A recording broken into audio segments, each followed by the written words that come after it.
रामाय रामभद्राय रामचन्द्राय वेधसे रघुनाथाय नाथाय सीतायाः पतये नमः।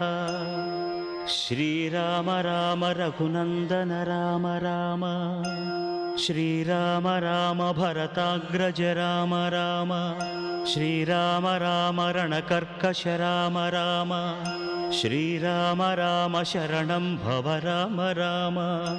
श्रीरामचन्द्र चरणौ मनसा स्मरामि श्रीरामचन्द्र चरणौ वचसा गृह्णामि श्रीरामचन्द्र चरणौ शिरसा नमामि श्रीरामचन्द्र चरणौ शरणं प्रपद्ये। माता रामो मत्पिता रामचन्द्रः